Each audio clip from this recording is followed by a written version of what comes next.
then Maura Healey, back in the 2020 riots, she said, it was a really famous quote. She said, "Yes, America's burning, but that's how forests grow." And it really, it pissed off a lot of police folks because they were like, you're basically just saying that it's okay to riot and do all this stuff. I want to meet the legislative aide that came up with that one. I mean, it was insane. Well, she just recently said, during this immigration crisis, there was a young woman that was raped in a Rockland hotel. She said, things happen, things, it's just, you got to be kidding me. Like, I saw, like, Healey said that. I saw that. I think you reposted it on Twitter or whatever. Yeah. She said things happen. Oh my gosh. The fact that some Was it an illegal alien? Yeah. Wow. You raped it was like a little girl or 19. 19-year-old girl. It was just, Oh my gosh. yeah.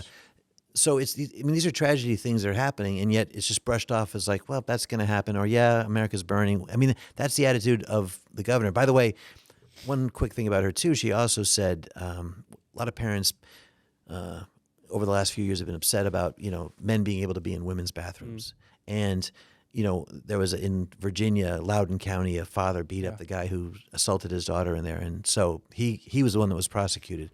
And the governor, Youngkin, ran on that issue saying this is not right and won, and it became a national flashpoint issue. And in Massachusetts, when somebody brought it up to Maura Healey, and she said, well, if someone has a problem with a man being in a girl's bathroom, they should just hold it. So she got the nickname Hold It Healey for saying that. Her point is like this, like, yeah, these things, they happen, but you know what? The overall thing is you should just go with it. Don't question this stuff.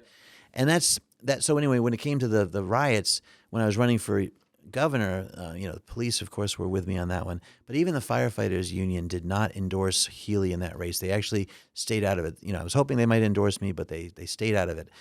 Sometimes that's all you can expect as a Republican, or hope for, is to get a union to stay out of your race, which they did. But it does. The trade unions have got to wake up at some point and realize the Republican Party has sort of turned to become.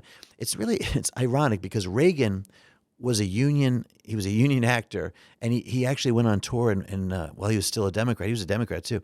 He actually went on tour for, I think it was like Westinghouse, and met with all the union workers to kind of just it was a goodwill tour for the union workers in that big corporation.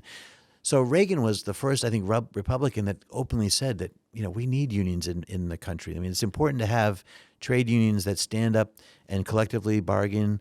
When you're dealing with thousands of people, it's good to have the collective bargaining that can make sure they all get working wages that help them put themselves in a better position with home ownership and kids off to colleges. So nobody debates that unions aren't a valuable tool to making sure that, as a balance towards, the big corporations. But they're very, very easily taken advantage of. But what's happened is they've got manipulated and that's a great word for it. Yeah. Exactly.